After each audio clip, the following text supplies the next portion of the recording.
want to appreciate everyone's time.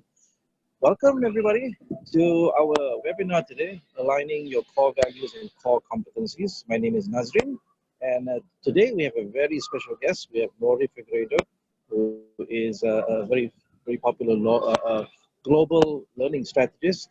She is currently based in Singapore, and myself, Nadzrin, I'm currently based in Malaysia. And for those of you who signed up without knowing what you're signing up for, we're going to explain to you exactly what this webinar is about. Basically, we're going to talk today about your organization. How are you going to align your organization with the core values that you have placed on the wall? So every organization will have, their core values, their central beliefs, their principles. But usually those things are sitting in a company profile, on a company website, or at the back of the receptionist wall when you come into your building. So we want to talk about how do you actually make those things work at a practical level on a day-to-day cultural basis. But before we do that, let's introduce ourselves. Lori, if you could take a couple of minutes to share a little bit about yourself, your work, and what do you bring to the organizations that you work with? So Lori, all yours.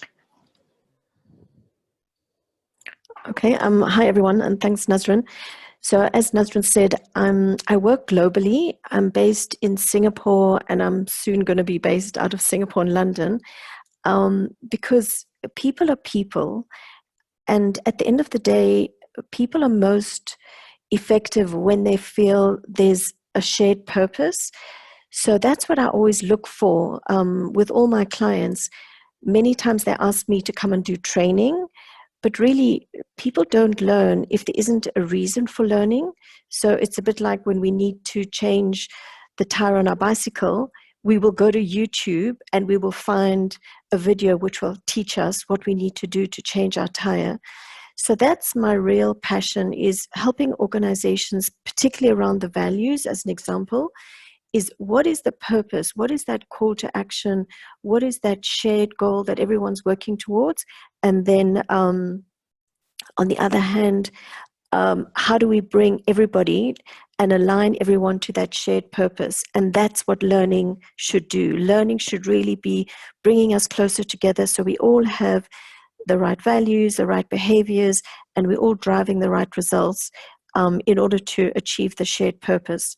So I'll talk more about that in the examples that I share later. Thanks, Nadzrin. Thank you very much for that, Lori. So my turn.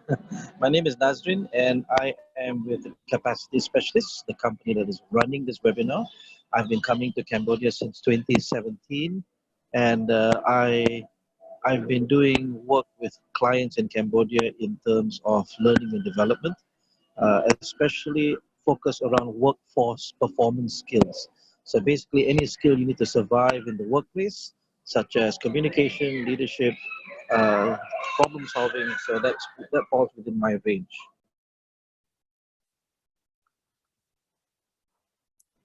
So let's kick this off. We're going to talk about core values and core competencies.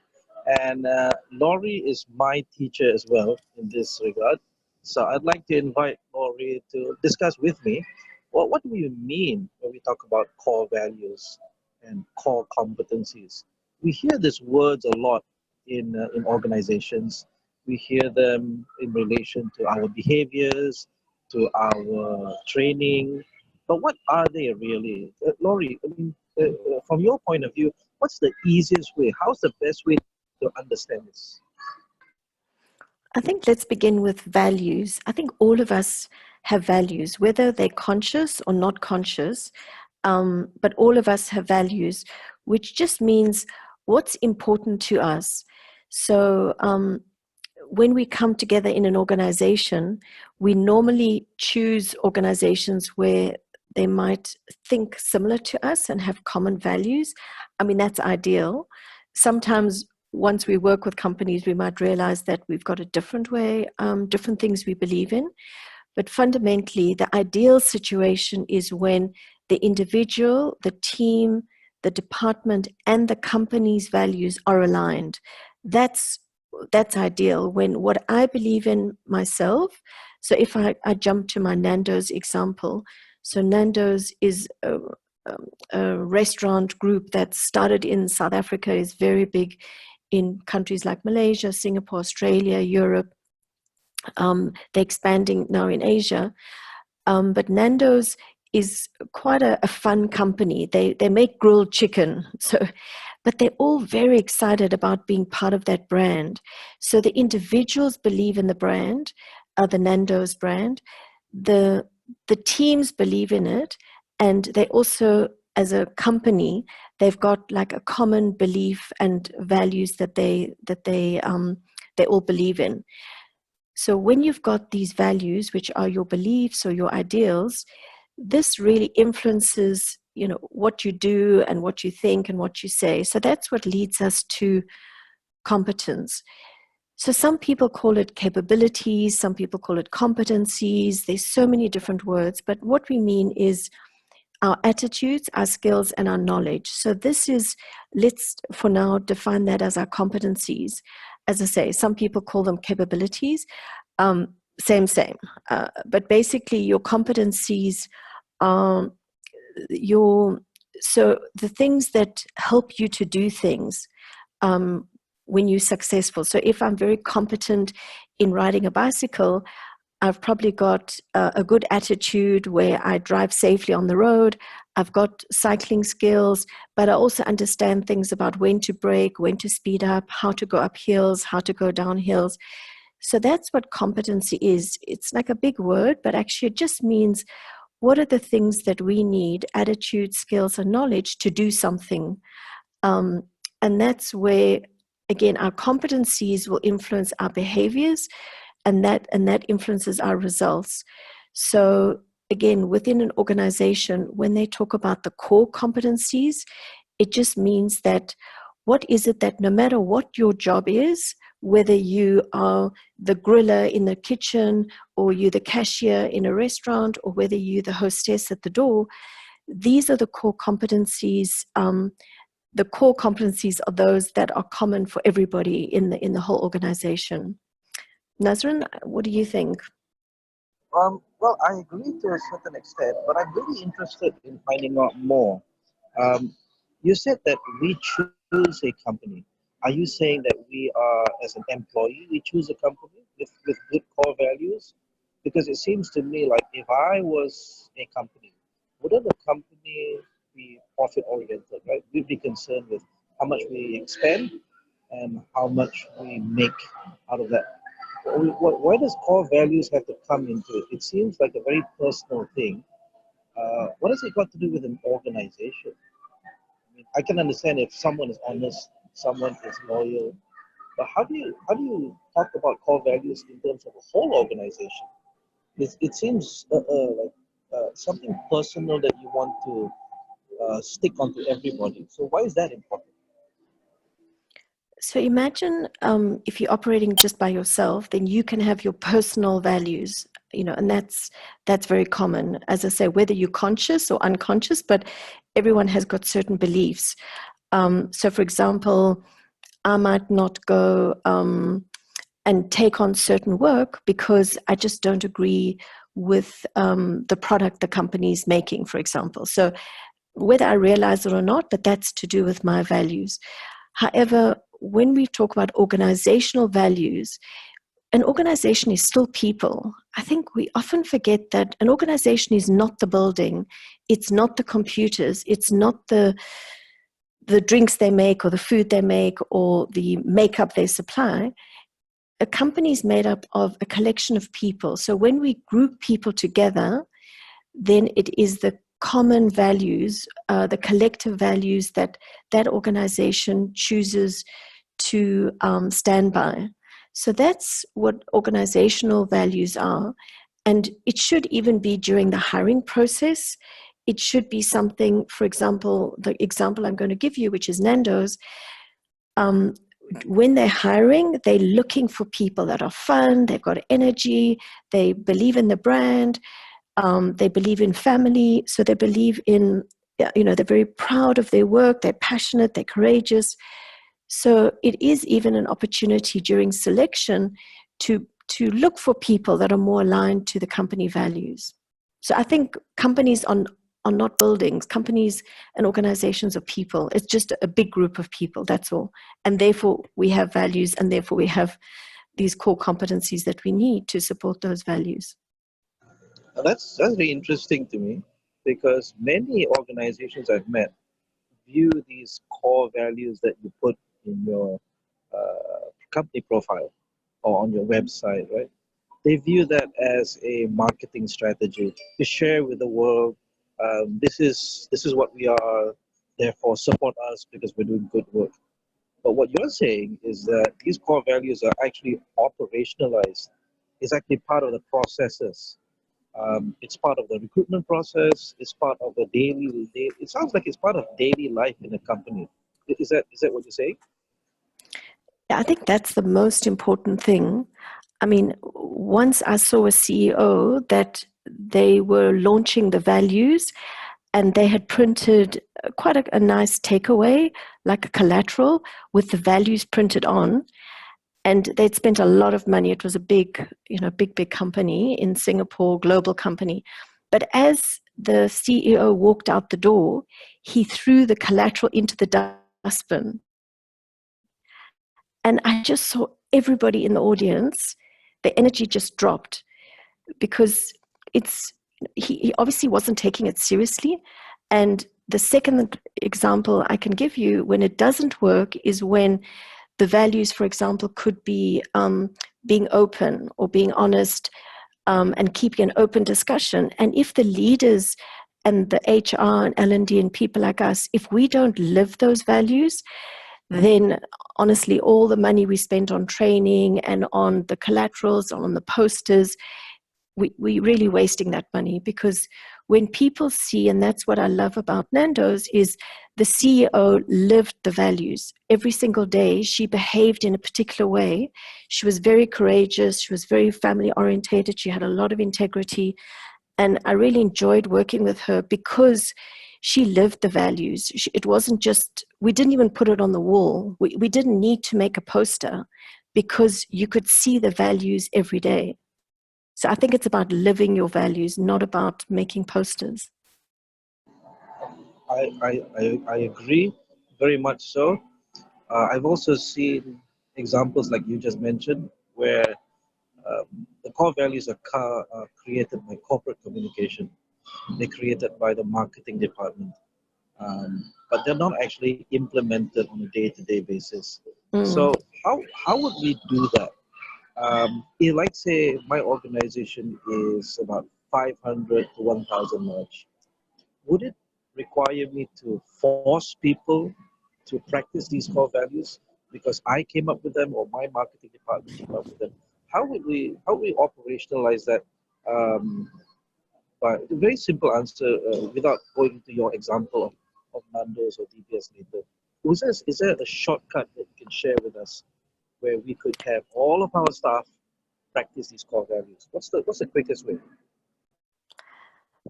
Actually, I'll go into the case study later, but the short answer is we got everybody involved. Even though we got the Nando's values, for example, they're over 1,000, 1,000, 2,000 people, the values came from the head office in the UK. However, we got everybody in different teams to translate. Did those values make sense to them in Asia? Was it relevant? And to translate the very big fancy words in the values, to translate that, what does it mean, sort of like Asian style? What is the Asian style of family? Like in Singapore, Malaysia, we talk about kampong, we talk about there's particular words that get used. So everyone was able to translate those values, and we actually got them to make videos of how they live the values already. So there was no training. It was all about going and looking for success stories around those values already, and then allowing the teams to adapt the values to and translate them to what does it mean in their town, like Ipoh, which is out in the rural areas, versus KL, which is, Kuala Lumpur, which is in the city. So that flexibility was allowed. So it was, how do you get people to get involved, engaged, really make the values their own, and then start rewarding that when they demonstrate those values? So it sounds to me like the implementation has to be bottom up versus Yeah. top down. Is that what you're Yes, saying? very much. Well, the top down came where, as an organization, the leadership said, okay, we think this is what we're already living. They called it the heart and soul. This is already, we're already very family oriented. We're all very passionate. So they did, as a leadership, they came up with the 4 or 5 key values that they believed in, but they never cast that in stone. They never forced that onto the different countries. Then at a local level, everyone could confirm that those values made sense and should suggest any others, and then translate those. So everybody felt it was part of the journey. It wasn't like, okay, here are the values, take it or leave it. It was like a 3, 4, 6 months journey that we went on to get everyone involved, from more senior, lower, all the way down to the kitchen crew were involved in defining what the values meant. If they agreed with the 5, and then what does it mean locally? Thank you for that. So before we jump into the competencies very quickly, I'm going to ask all of our participants. Uh, Almost all of companies would have core values, right? So let me ask, if you could type into the text chat, what are the core values of your company? Do you remember them? So please type into the text chat, what are the core values of your company? In the meantime, we're going to prepare to tell you a little bit more about the core competencies and how the core values will relate to this. So we're going to come back to the text chat later. Please take your time to type into the text chat. All right, let's go to core competencies. Lori, you said that a competency is called abilities or capabilities in different companies, different schools of thought. But basically, it deals with the attitudes, the skills, and the knowledge that's needed to accomplish a particular job, a particular task. So, could you share with us some examples of how do you map a core value to a core competency? Let's take examples like communication or leadership or customer service. Would you be able to share with us a clear line between a sample core value and a sample core competency? What's interesting, because I've seen values done inside out. In other words, what is our values internally with each other? And so, for example, with Nando's, I can share there were things like family, integrity, passion, and so on. And then I've also seen, so that's inside out, like, and that was how we're going to treat each other.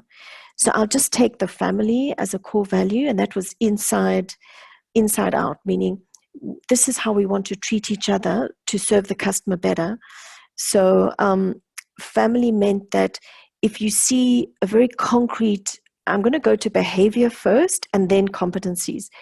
So if I believe in family, if that's my values, my attitude would be that if I see my peer, one of my team is struggling, so for example, maybe they have an angry customer, then as part of my internal values and part of family, I would go and help them.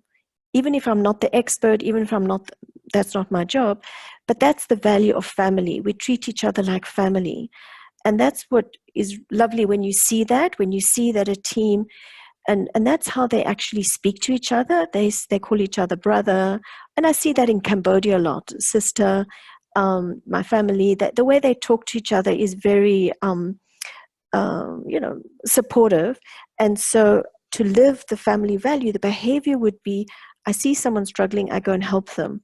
The competency would be, I have an attitude of being supportive, so that's my attitude.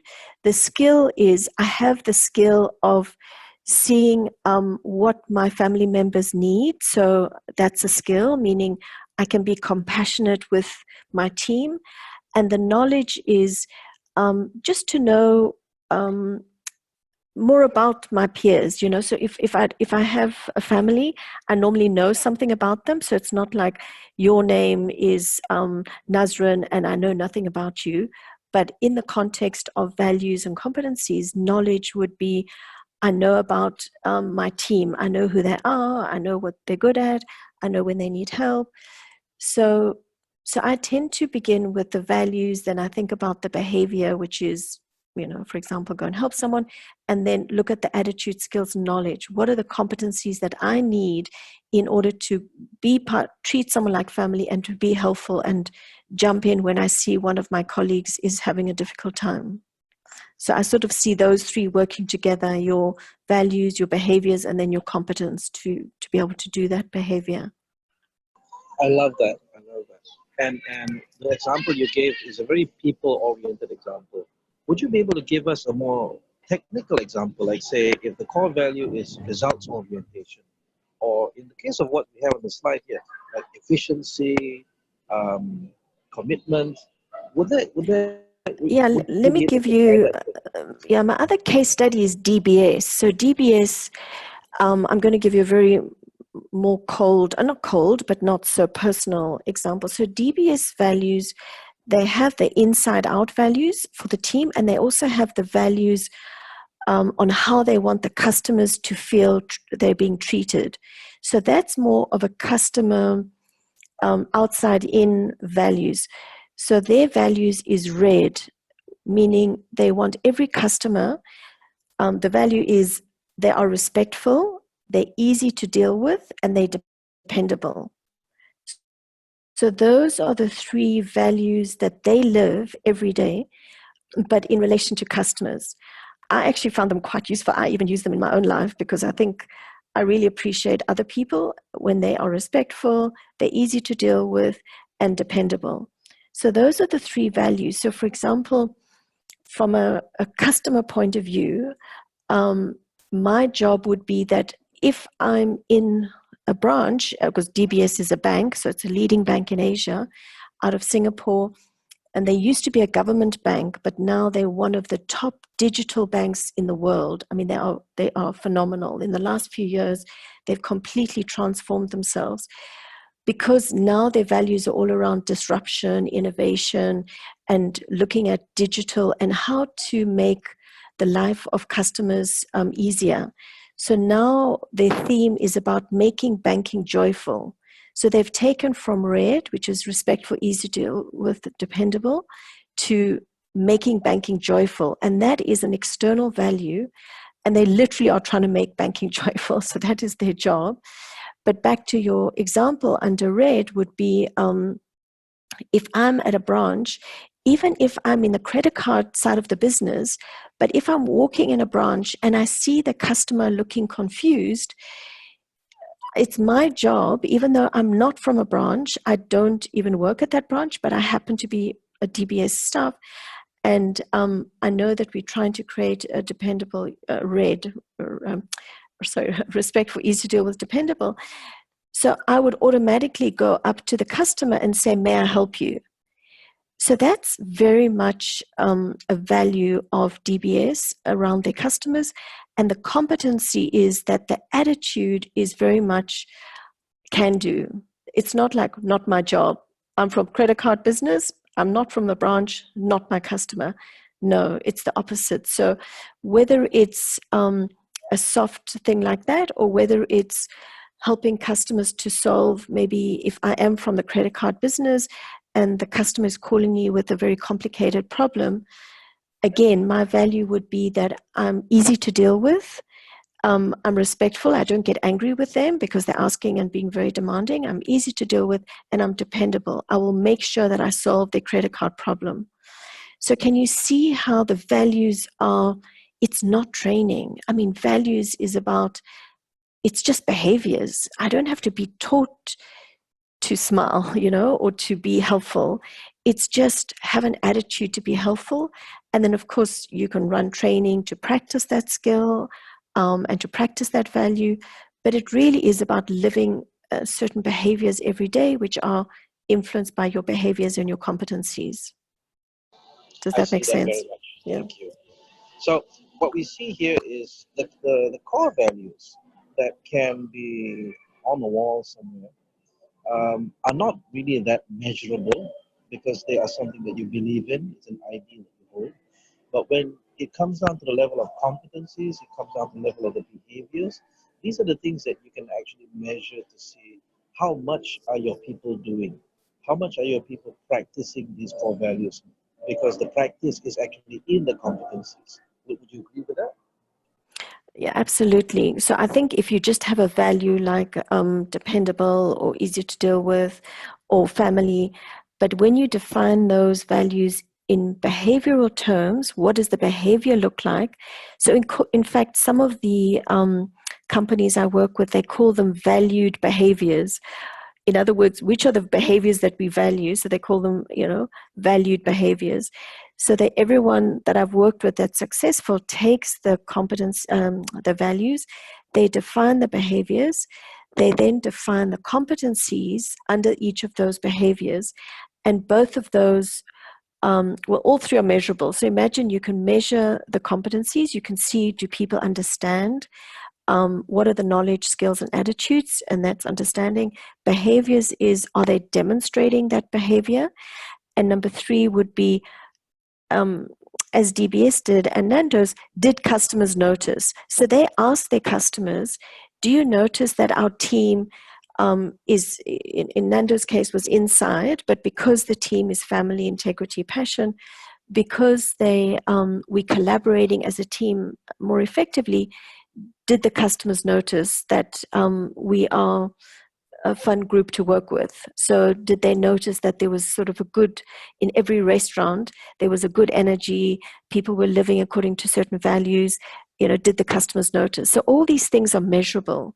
So it's about clearly defining the values, the behaviors, the competencies, and then clearly defining ways to measure them.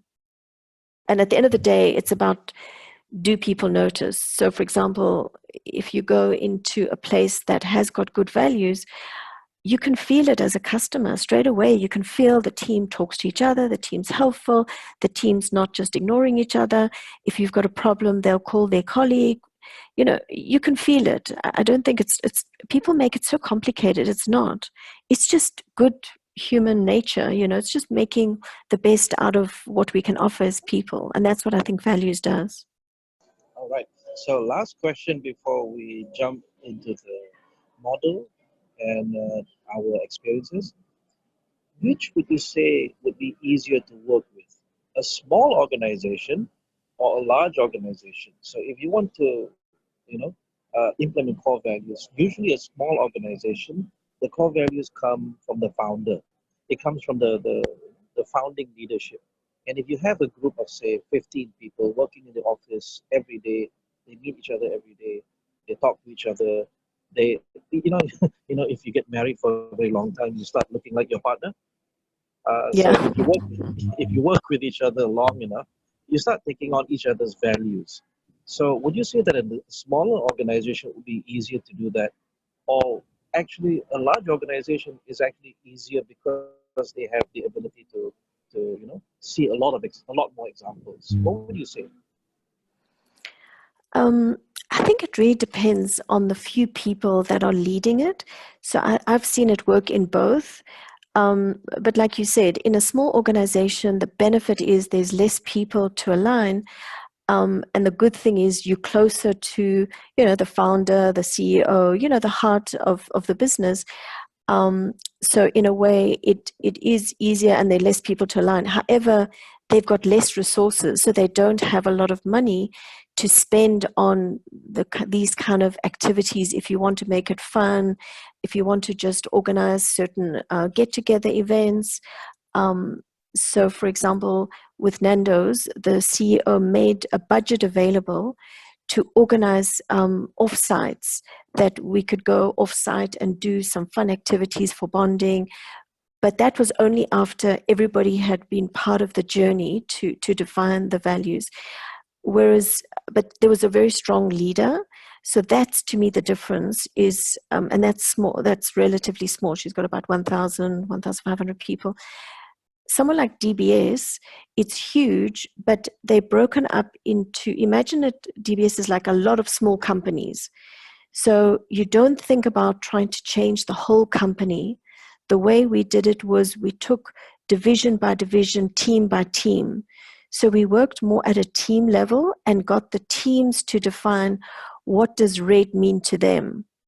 And so even though there was one call to action, which is red, respectful, easy to deal with, dependable, and there was very strong leadership. The CEO, who's Piyush, he's a visionary, and he made it very clear that he is going to go down to the operations, he's going to the branches, he's going to the call center, he's personally going to go as a customer, and he wants to feel the difference, and he wants to hear that customers notice the difference. So I think the difference, the big factor is leadership buy-in and living it with you. So big and small, big is of course more people, that's the challenge. However, they definitely have more money, more budget, more resources. So there's pros and cons to both. Thank you very much for that. So let's jump into what does core values, core competencies really mean, and why are we here today? We're actually talking about culture, right? So an organization culture, whether it's big or small, depends on a couple of things that we can actually talk about. And I'm going to show you something called a cultural onion. Think of an onion, which has different layers to it. And there are many definitions of a cultural onion. I've chosen one that's easiest to understand from an organizational perspective. So when we talk about values, we talk about those core values. These are the things that we believe in personally and professionally.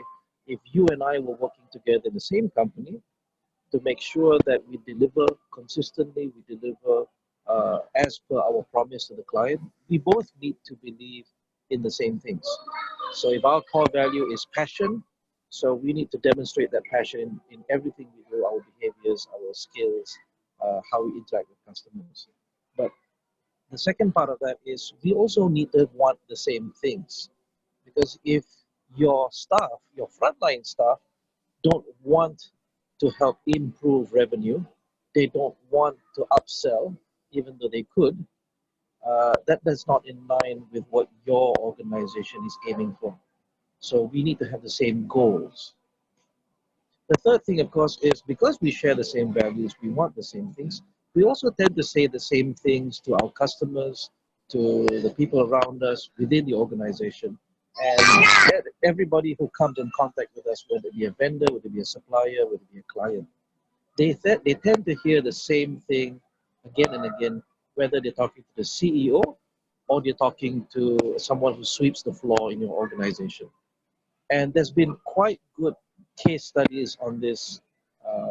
There are some stories, of course, where you come in and you ask the guy who's cleaning the office, and they ask, "What are you doing?" And this guy says, "I'm helping to deliver great value to my clients."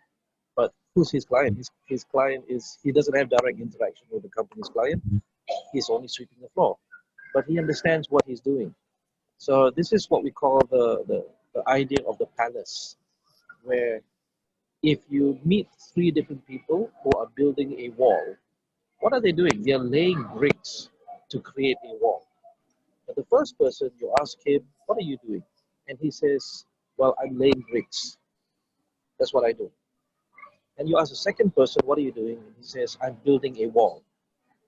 You ask the third person, "What are you doing?" And he says, "I'm building a palace," which means that they know the goals that is shared in the organization, irrespective of whether they are the CEO, middle management, operations, or the security guard, right? So they say the same things, they want the same things, they believe the same things.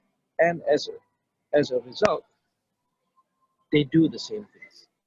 I know the word rituals might scare you a little bit, but it basically means things that you do every single day. Things that are in your standard operating procedures, things that are in how you treat your customers. All of them come from what you say and what you want and what you believe. So, Lori, I know you're not pretty familiar with this one, but would you like to say something about this before we move on to our case studies? Yeah, I think I saw this because at DBS, they translated exactly what you've just said. They had the values, there's shared goals, what people say would be aligned. And then what we did was, with everybody involved, each team created their rituals. So they liked that word. They said that culture is your language and your rituals, which is your top two. So culture is all about, like you said, being anchored on the values and the goals, but it really is about our language, what we say and the kind of language we use, and what we do, which is our rituals. So that was the definition of culture at DBS. So for everything we did, if there was a ritual, for example, in order to make sure that everyone was being respectful, easy to deal with, dependable, one of the rituals we created for the leadership team was simple. It's actually stealing the idea from the Australians, which is called Go Walkabout. So walkabout means like the leadership, like Piyush, who's the CEO, and all his one-downs had to, on a regular basis, walk about the organization, whether it was call in the contact center or physically walk into a branch. And we did the similar thing with Smart in Cambodia, which is, what are those simple things that leadership can do to support the values? So we called it walkabouts, and it meant that the leaders had a habit of, maybe not daily, but on a weekly habit, a weekly habit would be to get out of their office, to get out of their own meetings, and to actually go and hang around in the places where customers would be. So the three things that the ritual they had to do was to go and observe, number one. Number two, give encouraging feedback. So say positive things, notice the good things, acknowledge the teams. And number three, give them any suggestions for improvements in a positive way. So it was observe, acknowledge, give positive feedback, and then give areas for improvement. So those were the three things.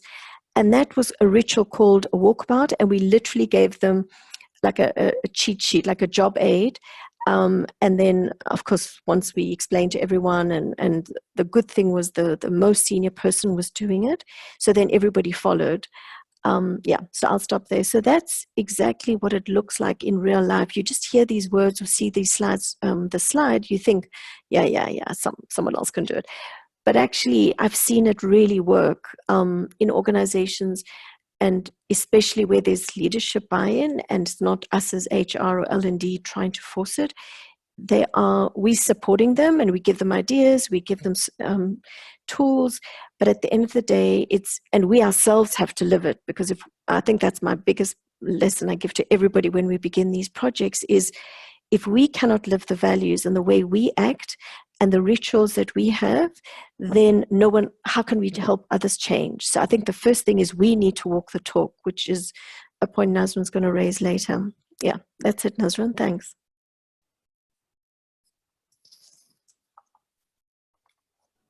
Thank you very much. I'm getting some reports of a tapping sound. I don't know where that's coming from, but it's not coming from me, I hope.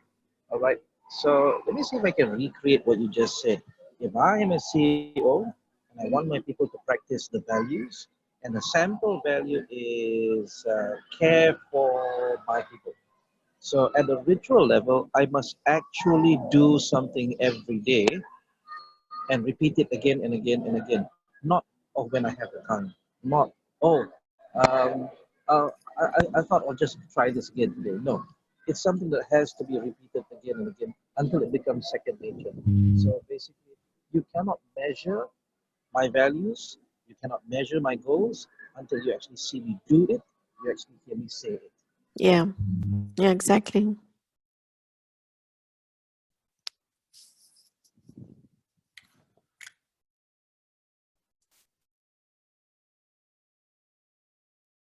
Sorry, I was messing around with my mute button. So I'm going to hand this over to you, Lori, to share your experiences with numbers and yes, it's all yours. Okay. I'll just keep it simple. So as I shared earlier on, Nando's had 5 values, and these were inside out, and they came from the head office in the UK. So the project was called Our Heart and Soul. That was the name of the project. And it was really about what is the core? Who are we? What is our heart and soul at Nando's? Because they already had quite a good energy amongst the teams, at the restaurant level, at the head office level. And this was the CEO for Singapore, Malaysia. So it was just in Asia, which was quite far away from the UK, Australia, all the other operations. So the 5 values was family, integrity. We believe in family, we believe in integrity, we have passion, we have pride, and we have courage. So these are the 5 things. So instead of running training, what we did was we organized like a food market, a food market. So imagine that everyone could join one of these 5, and they then across the company. So we opened it up to virtual teams, and across the, I think, 20 different restaurants. Oh no, how many restaurants were there? I think it's like 40 restaurants. There were like 14 regions. So every team could choose, and anyone could volunteer. So we had about, not everybody in the whole organization, but we had about 30% of the people coming to Singapore. But those 30% of the people had worked with their local teams, and they arrived, and everyone got a stall in a big room. So we created like a marketplace, and everyone had like a stall, everyone had a space, and they could do whatever they want to show and to demonstrate what was it that they understood as family or integrity or passion. And so basically they had some budget to work with, but everyone had a chance to question that value in the first place. They were given a definition from the head office, but they were allowed to change it, and they were allowed to even challenge. I mean, in the end, I think 1 or 2 of them got changed a little bit. The word that they came from England was very fancy. I mean, none of us really related to the word. So we changed some of the words to suit us. But basically, we took the 5, and then every stall that was set up was representing people, back at home in their area.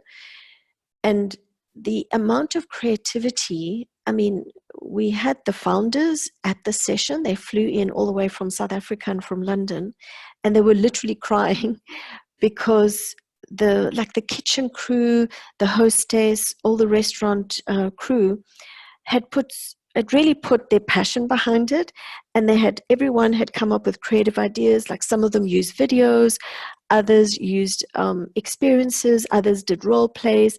So everyone had time during the day session. So everyone had a stall, and plus everyone got half an hour to present. And we just guided them. We gave them support. We gave them help, with the materials.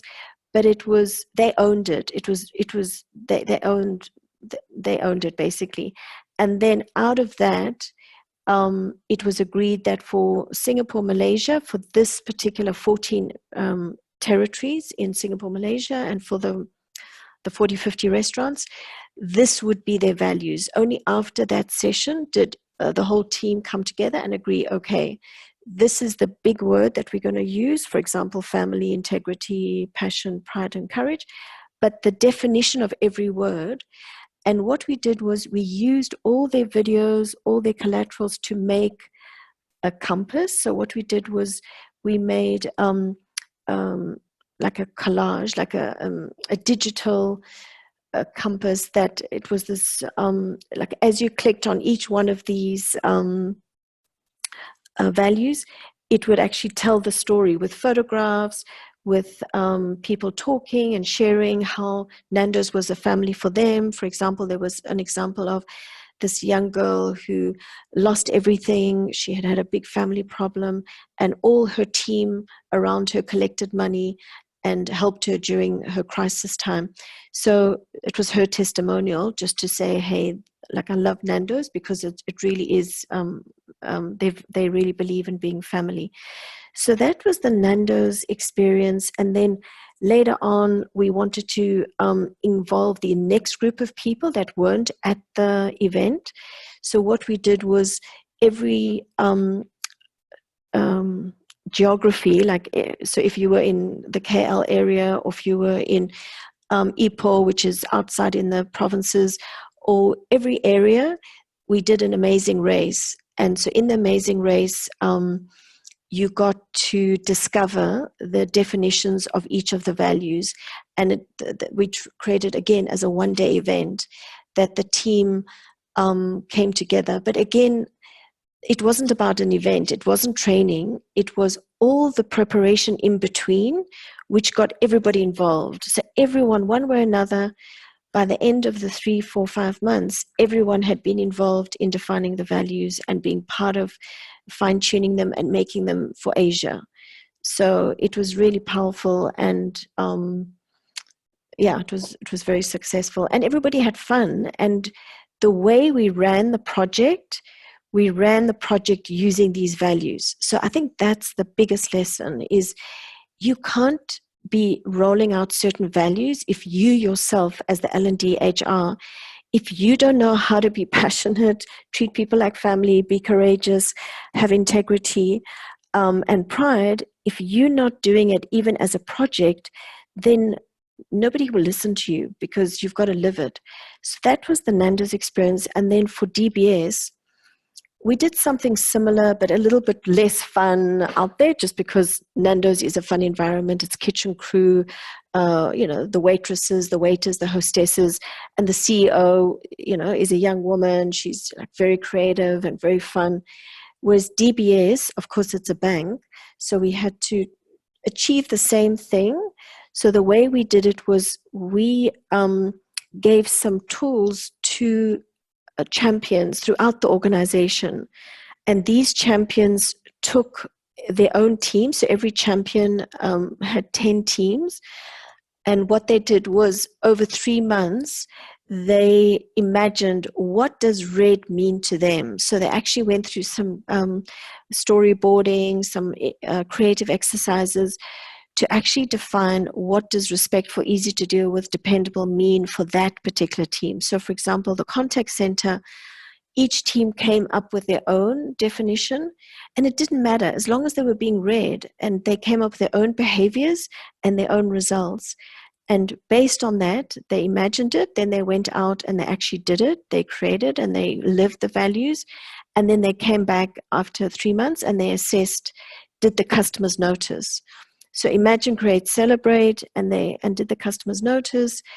And actually the contact center teams won awards in Singapore for being the top customer service orientated call center in Asia. So they won awards inside the bank and outside the bank for their performance. So the values was really what drove the improvement. Was everyone, again, they were living the values. We weren't training them. It's like a value. If I don't see it, as Nadzrin said earlier, if I don't see the behavior, what's the point? It's just inside your head. A value is in your head, but that's not a value. A value is something that you live and demonstrated by your behavior. And a habit is when you do the same behavior over and over again. That's called a habit or a ritual. So as Nadzrin reinforced earlier, if your values aren't driving repeat same behaviors, and those behaviors become rituals or habits, then you haven't been successful. So that's really what living of value means. So Nadzrin, I'll stop there, and later on I can take any questions. Thank you very much. So now it's my turn, but there will be a little bit of a difference in that my story has to do with me actually working in the organization. So from 2008 to 2015, I was in an organization called Accenture. You might have heard of it, you might not have heard of it. It is a global consulting firm with about 500,000 staff. And I was tasked in Accenture Learning. So under the L&D, my job was to actually process Accenture staff to become consultants.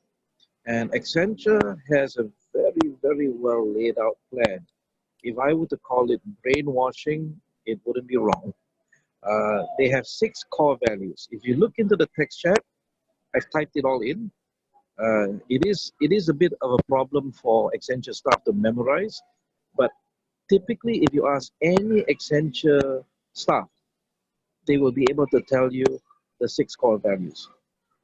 Client value creation, one global network, respect for the individual, best people, integrity, and stewardship.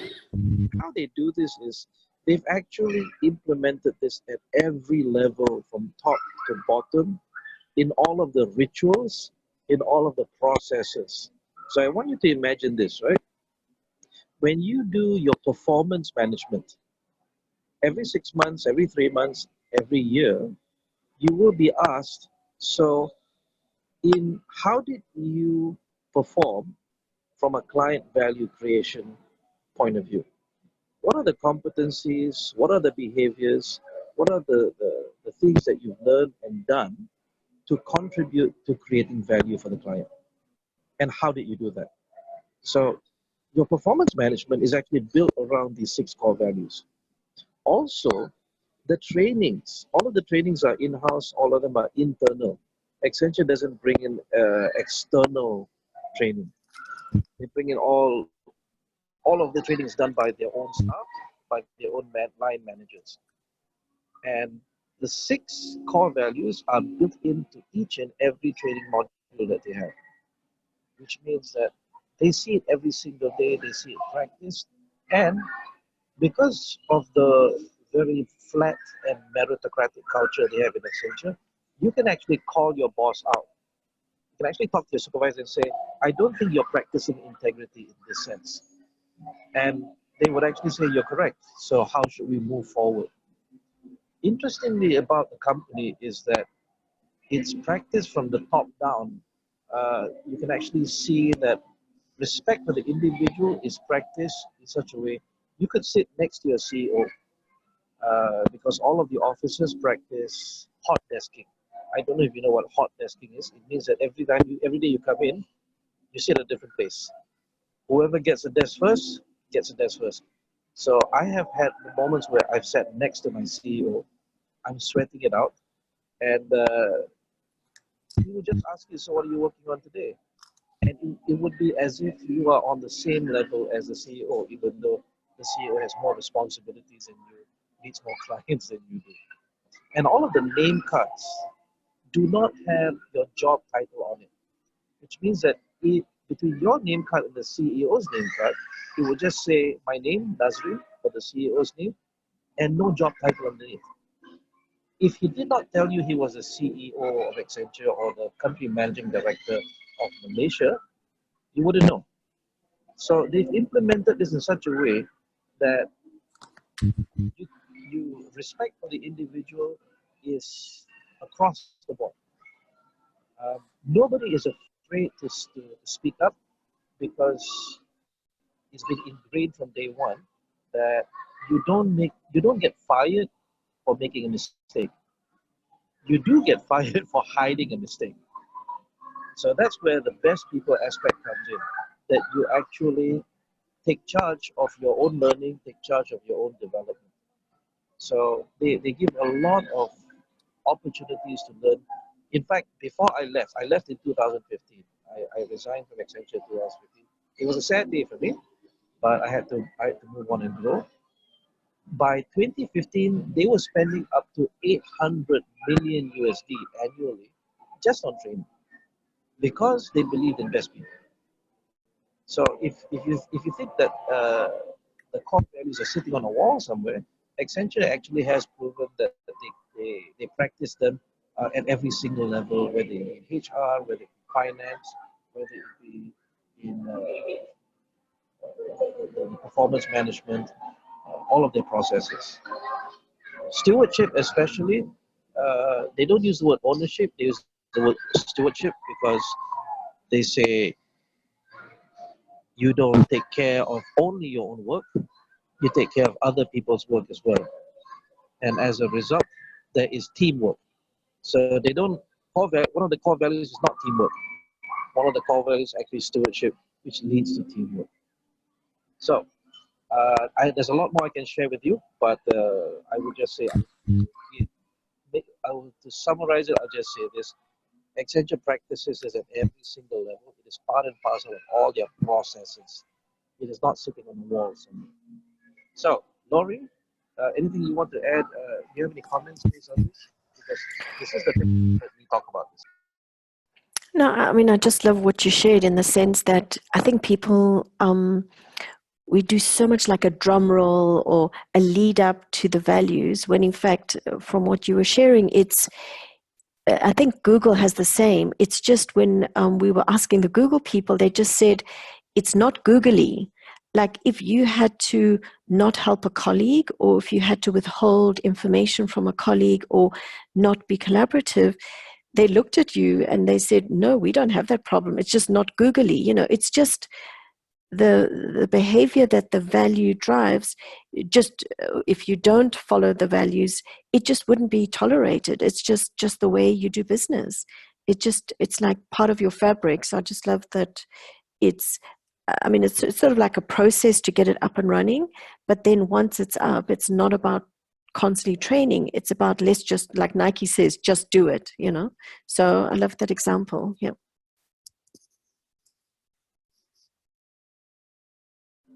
Thank you very much. So let's move on to the next part. Lori, would you like to share your ideas on this? What do you need to do to grow your culture? Yeah, I think Nadzrin's been highlighting this all along. So if after everything's said and done, what is our role as L&D, HR, the people supporting the business? It's more about how do we hold the space and how do we facilitate this journey. So I think these are the three takeaways that we want to say is we want to be sure that in our organization, and as I say, we can own that together with the leadership, and how do we engage leadership and then all the employees to together identify what are the core values, and let's say you've already got that, then be sure that you living them and that you are challenging in a respectful way, you're engaging with your leadership to make sure they are demonstrating those values. The next layer is like a layer cake. The next layer of the cake is, are there clear competencies? What are the knowledge, skills, and attitudes, and I would add even the behaviors that really demonstrate that you're living those values. And then the last layer on top of that is, if you are in HR or if you are in the customer service team, whichever team people are in, that's their job, is to make sure they bake in the values into the selection process, into the way we hire people, in the way we treat our people, in the way we treat our customers. So I think that's comes back from number one, which is, if I'm living my values, then when I develop policies in HR or my colleague develops policies in customer service, we should all be developing policies that are aligned to our core values and competencies. And that should be just the way we do business, as the examples that, like, for example, Nadzrin just shared. Nadzrin, yeah, I just wanted to highlight and reinforce those three pieces. Yeah, over to you. Okay, thank you very much. So we are closing in very quickly on the end of the day. So if you have any questions, please type into the text chat now before we come into this particular slide. So we're going to give you about 2 minutes. I didn't see anybody type in their core values, so I guess we'll go straight to the questions. What questions do you have? Please type to the text chat now. If you have no questions, type in no, so we know to move on.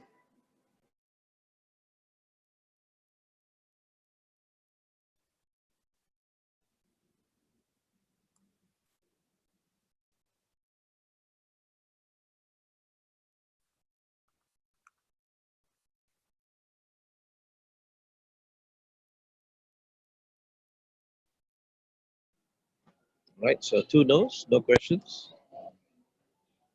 Okay, so I'm going to expect that we won't have any questions just yet, but if you do have them, please ask them. Now, Lori, I'm going to hand this over to you. I will share these one by one. Would you like to walk them through the questions? Yeah.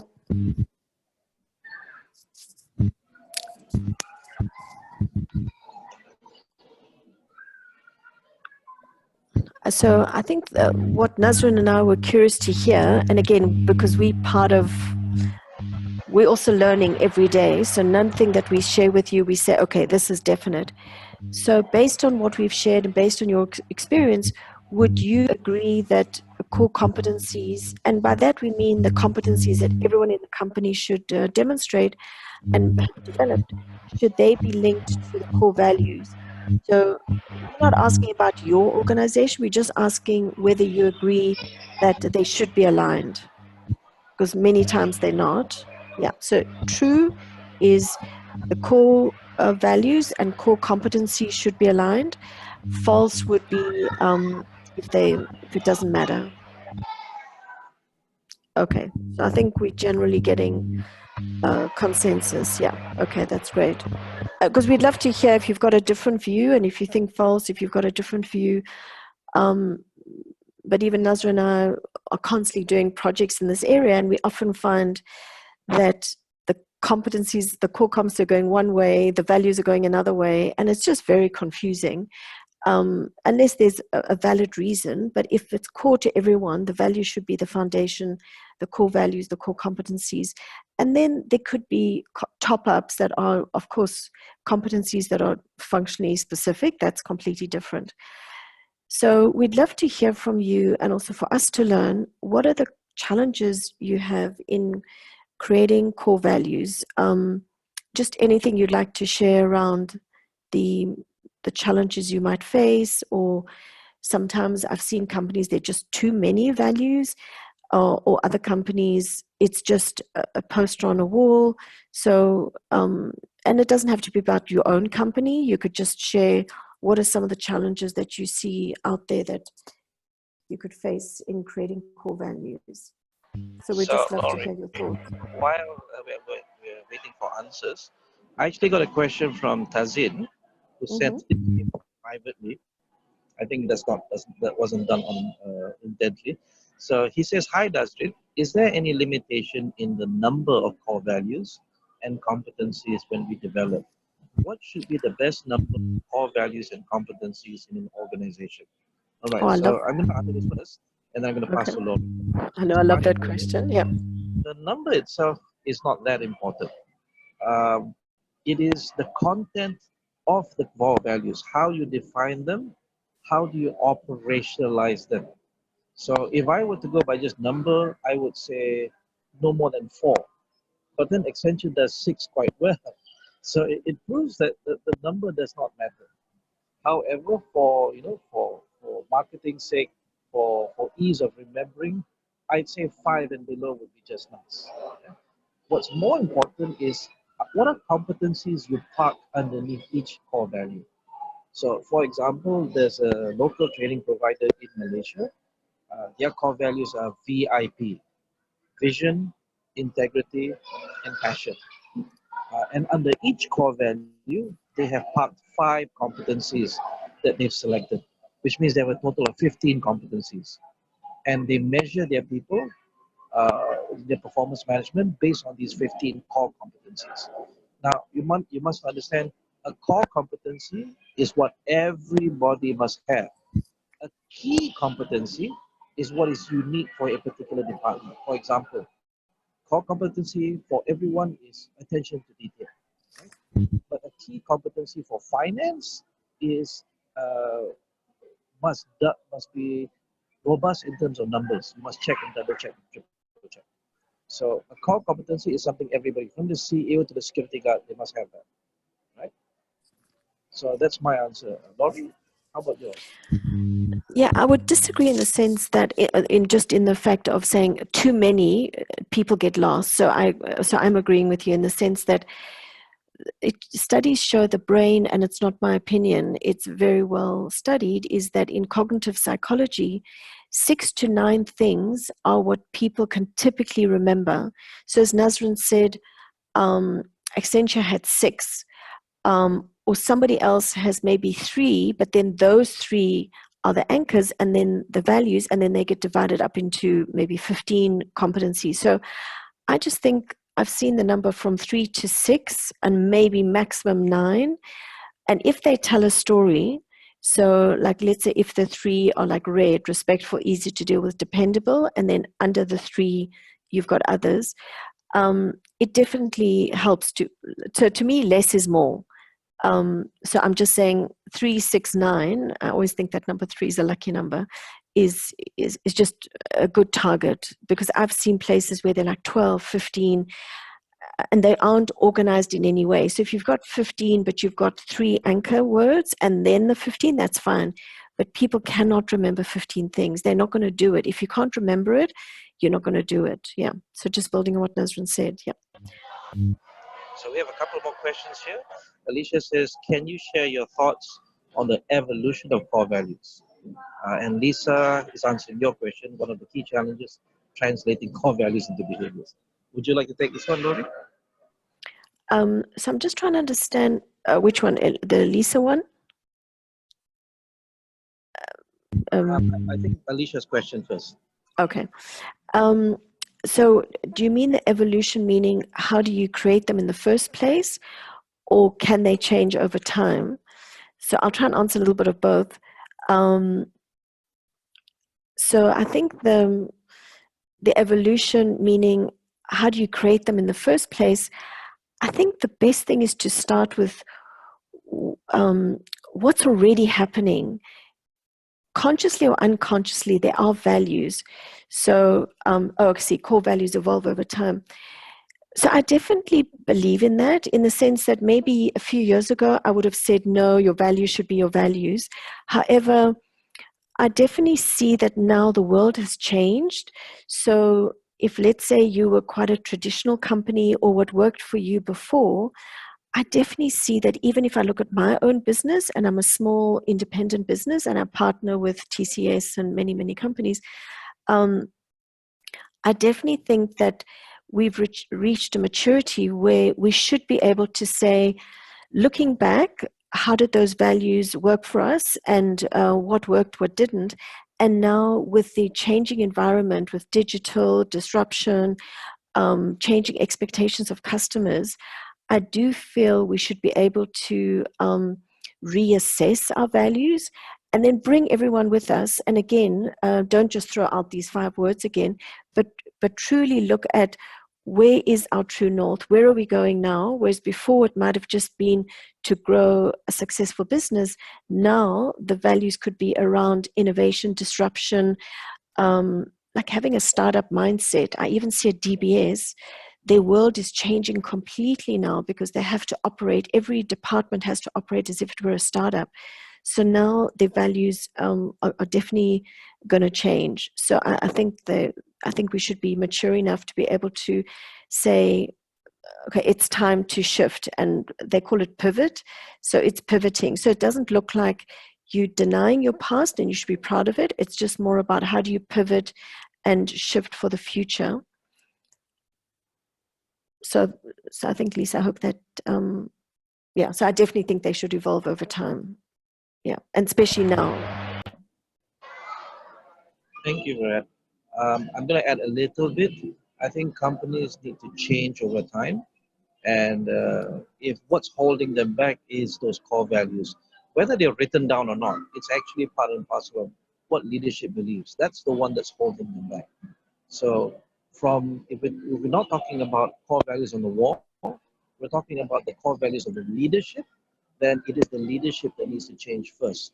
And then, of course, write down what are the new words that they want to use.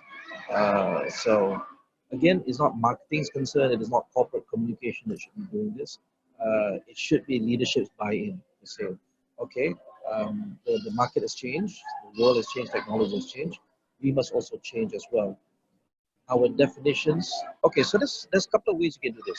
Number one is you redefine your core values. You might still be able to use the same words, but you redefine and you pivot the meaning. Or second, you throw it all out and you start fresh. So that's also the, because remember, the most important part is not so much the values and the goals, it's the narrative and the actions and the rituals. Those are the measurable ones. That's from me. Okay. And then should I just carry on with Lisa? So thanks for that question. I'm just going to close off on Lisa's question, which is translating the core values into behaviors.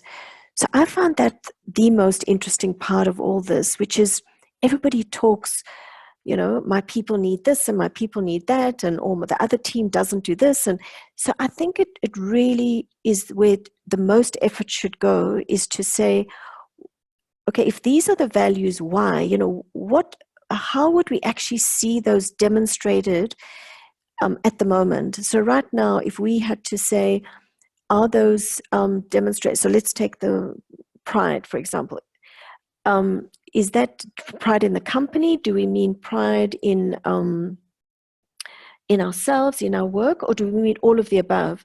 So I think defining the values into behaviors, and that's where what does work really well is if you don't do it yourself, but you actually get every team. So you get every team to define. So let's say what RED, respect for easy to deal with, dependable, looks like in a call center is quite different from what it might look like if I'm in CB Ops, in consumer banking operations, compared to I'm in a branch and I'm the hostess that meets and I'm a greeter at the door. So I find that it's quite useful to actually get a structure and a process, a very structured process to do it, but actually get each team to define what are the behaviors, and it could even be in 3-month cycles. In other words, for the next 3 months, some people in the call center said they were going to improve the call opening. Another team in the call center said they were going to improve the whole call. And do you know who had better results? The team that really focused on only their call opening. The rest of the call ran so much more easily that they actually improved the customer feedback and got higher ratings than the team who also got high ratings, but because they improved their behavior was around the whole call. So I think I think that's where you can actually get the teams, even if the companies define the values, which is something that everyone's already possibly doing, but then defining those behaviors can even be at a team level, and they could even be iterative, meaning this quarter, what are we going to focus on? Call opening. Okay, now we've got that really red. Now let's move on to the solving the customer's problem. Okay, now let's move on to closing the call. So I think that's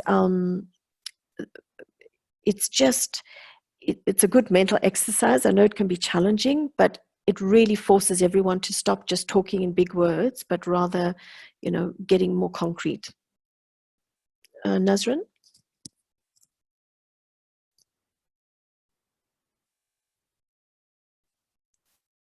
Nadzrin, I think you're on mute.